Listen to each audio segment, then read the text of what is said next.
Bonsoir, Yann Guédimon. Bonsoir. Bienvenue sur notre plateau. Merci de m'accueillir chez vous. Rebâtir le Cameroun par nos racines, au-delà de la démocratie. Pourquoi les racines? Les racines, quelle question? Pourquoi les racines? Parce que les racines sont l'essence de tout ce que nous sommes. Quelle que soit la longueur d'un baobab, ce sont ces racines qui font sa force. Effectivement, nous, en tant qu'humains, en tant qu'Africains, nos racines représentent notre force. Au-delà de représenter, nos racines sont ce que nous avons de plus précieux dans la construction de ce que nous sommes en tant qu'humains, mais aussi à ricochet dans la construction de notre société. Et comment peut-on connecter ou jumeler les racines à la démocratie? Je ne jumelle pas les racines à la démocratie, justement. Je dis que nos racines peuvent aller au-delà de la démocratie. Nos racines peuvent être une force beaucoup plus profonde, non seulement dans nos valeurs, non seulement dans nos choix de gouvernance, mais aussi dans nos choix éthiques. Ces choix éthiques nous permettent de réguler la vie dans notre société. Nous devons puiser dans nos racines pour définir ce que nous appelons la démocratie. Si la démocratie est quelque chose qui convient à notre territoire ou alors à notre façon de voir la gouvernance. Dites-moi, pourquoi avoir choisi ce titre-là? Je n'ai pas choisi le titre. Le titre s'est imposé comme un drapeau. Le titre s'est imposé comme une pancarte. Le titre s'est imposé comme le résultat de ce travail qui a été un long parcours. Ainsi, lorsque je dis rebâtir le Cameroun par nos racines, au-delà de la démocratie, je dis simplement que pour construire nos gouvernances, pour construire notre société, nous devons puiser dans nos valeurs ancestrales. Et quand je dis valeurs ancestrales, je ne parle pas uniquement du folklore, je ne parle pas de nos tenues si belles et si colorées, mais je parle de ces valeurs éthiques, ces valeurs que nous avons vues à travers nos parents, à travers également nos rois, nos reines, à travers nos chefs de village, comme on les appelle, ces valeurs qui nous ont accompagnés tout au long de la construction de ce pays. Et dans ces valeurs profondes, dans ces valeurs, dans ces racines que nous avons souvent tendance à négliger, dans ces racines, nous trouvons justement de la profondeur. Une profondeur qui peut nous permettre d'avoir une société certainement plus équilibrée que celle que nous avons aujourd'hui. Mais quand on lit ce titre-là, on dirait une série. D'autres personnes peuvent penser que c'est une série, et pourtant non. Une série, non. Pas une série, je ne sais pas une série de quoi, une série à quoi vous pensez. Non, il n'y aura pas une succession de décryptage de ce que c'est que nos racines, non.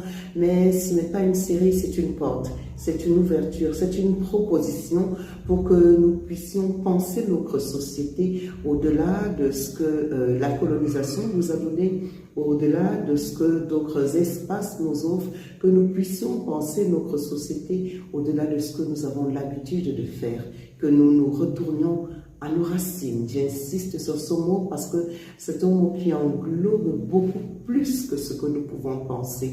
Dans ces racines, nous avons même le rôle du chef. Dans ces racines, nous avons le rôle de la femme. Dans ces racines, nous avons le regard que nous posons sur l'opprimé. Dans ces racines, nous avons le regard que nous posons sur l'injustice. Et si nous puisons dans ce que nos racines ont toujours eu de mieux, parce qu'il n'y a pas que du bon dans nos racines, si nous puisons dans ce que nos racines ont toujours eu de mieux, nous allons pouvoir avoir une société qui correspond mieux à ce que nous sommes. Je revendique là le besoin d'avoir une société qui correspond à nos valeurs intrinsèques, pas à ces personnes moulées dans un moule étranger, mais à des personnes qui font justement référence à la terre qui les a nourris, qui les a élevés, à la terre qui les a vus grandir. Alors dites-moi, qu'est-ce que vous mettez dans racine et qu'est-ce que vous mettez dans démocratie? Alors, dans racine, puisque vous avez compris que je sépare effectivement les deux, je sépare nos racines de la démocratie, parce que ce sont là deux concepts qui sont totalement différents, bien qu'ayant apparemment le même but, c'est-à-dire la gestion de la société par les hommes, mais aussi une certaine harmonisation de l'existence humaine au sein de cette société. Dans Racine, je mets ce que nous avons de plus précieux, c'est-à-dire nos valeurs. Le regard que nous posons sur la femme, par exemple, dans nos racines, la femme n'a jamais été cette personne qui avait besoin de se battre pour ses droits. Pourquoi? Parce qu'elle avait cette place privilégiée, cette place qui était une place de reine, effectivement, aussi bien celle de la reine-mère que celle de la reine dans son foyer. Mais il se fait qu'avec les courants de l'histoire, avec le vent de l'Occident, avec ce que les avancées nous ont fait subir, petit à petit, le rôle de la femme a été déformé pour être calqué sur celui d'autres espaces, pour être calqué sur d'autres valeurs qui nous étaient étrangères. Et pourtant, dans Racine, lorsque nous regardons le rôle que la femme a, aujourd'hui dans notre société, nous ne nous lèverons pas pour défendre des droits de femmes, mais nous nous lèverons pour assumer, pour pour nous réapproprier totalement ce rôle de reine que nous avons toujours eu. Dans Racine, je mets également le regard que nous jetons sur certaines valeurs éthiques, sur les relations humaines. Dans d'autres espaces, la famille, ça peut être simplement l'homme, ou alors la femme et les enfants. Mais dans nos racines, ce concept de famille va bien au-delà des besoins primaires de l'individu. Donc, dans Racine, je mets nos valeurs, je mets nos forces, mais je mets surtout ce que nous avons de plus important, c'est-à-dire l'humain que nous sommes, qui a toujours été au-dessus de toute chose. Et qu'est-ce que vous mettez dans la démocratie? Ah, démocratie. Je ne sais pas si j'ai vraiment besoin de mettre quelque chose dans démocratie, parce que nous ne parlerons certainement pas de la définition littérale de démocratie, mais je parlerai plutôt des faits. Il se fait, au regard de ce que notre société vit, que ce mot, ce concept, cette idéologie, cette façon de voir la gouvernance, à mon humble avis, n'est certainement pas la meilleure chose que nous ayons pu calquer de l'Occident. Alors, démocratie, oui, mais pourrait-on parler de démocratie à l'africaine? Je ne sais pas. Et si on enlevait le mot démocratie simplement pour que nous puissions voir notre monde, notre société, à partir de nos valeurs, nous comprendrons que nos valeurs vont bien au-delà de la démocratie. En vous entendant parler, vous voulez nous faire comprendre que la démocratie ne construit pas un pays. Ah non, je n'irai pas jusque-là. Ce mot, ce concept, cette valeur a construit d'autres espaces. La démocratie a construit des espaces ailleurs que les nôtres qui ont été fortement marqués, fortement construits par cette démocratie.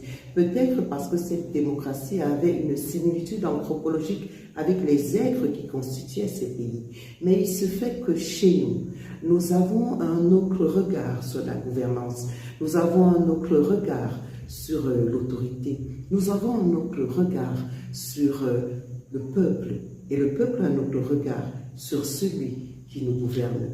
Et à partir du regard que nous avons sur l'autorité, il nous est quasi impossible de penser que, comme le dit si bien la définition de la démocratie, le gouvernement du peuple par le peuple, serait quelque chose qui nous sied. Pensez-vous qu'il peut y avoir démocratie déconnectée à la racine, ou bien il peut y avoir un retour aux racines et y avoir un pays émergent et prospère? Alors, vous me demandez si la démocratie peut être déconnectée aux racines. Je ne sais pas à quelles racines vous faites allusion, parce que la démocratie a des racines grecques. La démocratie a des racines occidentales. Elle n'a pas des racines africaines telles que le concept nous est vendu. Je pourrais utiliser ce mot. Tel que le concept nous est vendu, cette démocratie a plus des racines grecques africaines. Et c'est ce que je suis en train de vous dire, justement, que ne nous attardons peut-être pas trop sur ce mot, mais regardons à ces valeurs que nos racines nous donnent. Ces valeurs de gouvernance où celui qui gouvernait ne gouvernait pas pour lui, ou celui qui gouvernait ne gouvernait pas pour ce que cela allait rapporter à lui et sa famille, mais gouvernait pour le bien-être du peuple. Je ne dis pas que tous nos rois étaient parfaits. Je ne dis pas que dans l'Afrique, il n'y a pas eu de grands débordements à cause du pouvoir. Non. Ce que je suis en train de dire, c'est qu'il y a certaines valeurs que cette démocratie qui a des racines grecques ne portent pas, et ces valeurs ne sont justement pas totalement incluses dans ce que nous appelons comme valeurs de gouvernance. Et après cette explication que vous nous donnez, pensez-vous pas qu'il est important aujourd'hui que l'Afrique en général retourne à ses racines, qu'à travers les racines et la culture que nos rois ont eu auparavant et qui arrivaient à gérer les royaumes dans une main de fer, étant un royaume prospère. Pensez-vous pas qu'il est important aujourd'hui que l'Africain retourne à ses racines? Je ne le dirais pas comme ça, parce que dans votre question, je sens beaucoup de nostalgie. Il ne s'agit pas pour nous de faire un retour assez nostalgique de ces grandes épopées de Soundiata Keïta, ou alors de ces grandes épopées de Mahok Mambom, ou alors encore de ces grandes épopées de tous ces grands rois et reines, d'ailleurs des rois et des reines. Je parlerai de la reine Singa. Non, il ne s'agit pas pour nous de faire un retour nostalgique aux racines. Il ne s'agit non plus pour nous de faire un retour folklorique aux racines, mais il s'agit pour nous de jeter un autre regard sur nos valeurs. Exemple, nous avons dans l'autorité une valeur que nous appelons le respect. Nous avons un regard particulier que nous posons sur l'aîné, quelles que soient nos sociétés africaines, quelles que soient nos régions, quelle que soit l'ère dans laquelle on se trouve, que ce soit l'ère Sawa, l'ère Krasfid ou l'ère soudano-sahélienne, nous avons un regard particulier que nous jetons sur l'autorité, sur l'aîné. Ce regard, c'est le regard du respect. C'est le regard de la confiance. C'est le regard de celui que nous avons choisi. Ce n'est pas le regard qu'une partie du peuple a choisi au détriment de l'autre. C'est le regard de celui qui tient compte de nos désirs et de nos besoins, totalement. Pas parce que c'est lui qui décide tout seul, mais parce qu'il écoute les anciens, parce qu'il écoute les notables. Et c'est là que la réunion sous l'arbre, que nous avons souvent si bien idéalisée, a toute son importance, parce qu'il ne se réunissait pas sous l'arbre uniquement pour danser autour du feu, mais c'était surtout pour étudier les cas précis qui se posaient justement dans la société.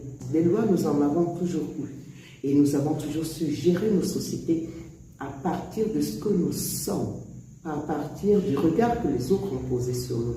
Et c'est ce que j'essaie de dire quand je dis rebâtir le Cameroun par nos racines, au-delà de la démocratie. Je vais vous poser une question un peu personnelle. Ah, personnelle. Quand on regarde, je me suis renseigné sur votre personne. D'accord, je vous souhaite bonne chance parce que je ne réponds pas beaucoup aux questions personnelles. Je vous écoute tout de même. Je me suis renseigné sur votre personne. Vous avez passé beaucoup d'années en Europe. Comment se fait-il que ce désir de retourner à vos racines, qu'est-ce qui a produit ce sentiment?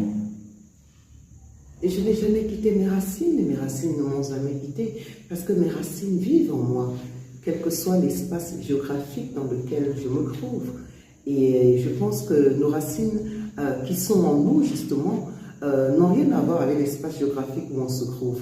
On peut être trempé, comme le dit si bien un proverbe de chez nous, un morceau de bois trempé dans l'eau, laissé dans la rivière pendant 1000 ans, ne deviendra jamais un poisson. Et c'est comme ça que mes racines sont en moi. Peu importe le lieu où je me trouve, je peux passer 15 ans loin de cette terre qu'est le Cameroun, mais le Cameroun vit en moi, peu importe où je suis. Le projet qui se cache derrière ce titre.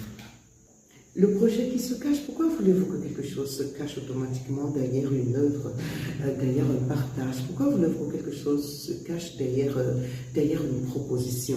Ce qui se cache, c'est certainement de pouvoir construire notre nation, d'apporter simplement ma petite pierre, aussi petite soit-elle, je suis certaine qu'elle sera d'un apport totalement bénéfique pour notre si beau pays.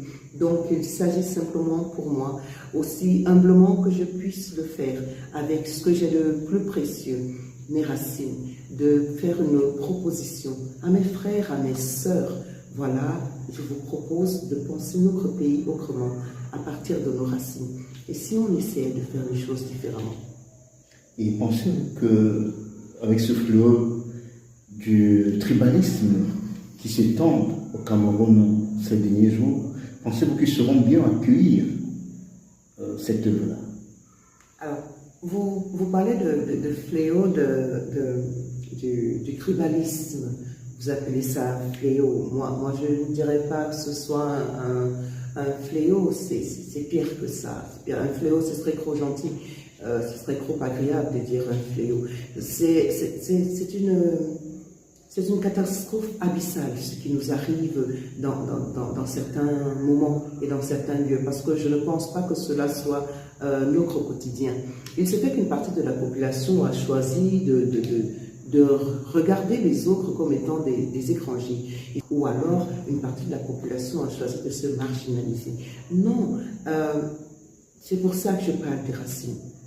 Nos racines n'ont pas de couleur.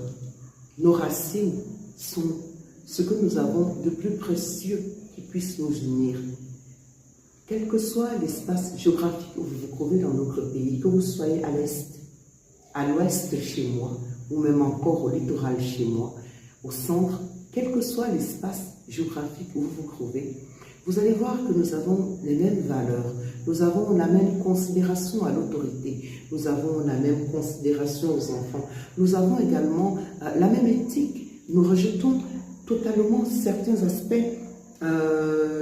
du comportement des personnes. Nous avons des choses qui nous unissent, qui sont beaucoup plus fortes que ces petits détails qui voudraient nous séparer. Retournons-nous vers ce qui nous unit le plus et ne nous attardons pas à ces appartenances ethniques qui pourraient nous faire penser que celui qui vient d'ailleurs n'est pas notre frère. Non, moi, je suis un mélange de plusieurs tribus, autant celles que j'ai choisies que celles qui m'ont fait par le sang.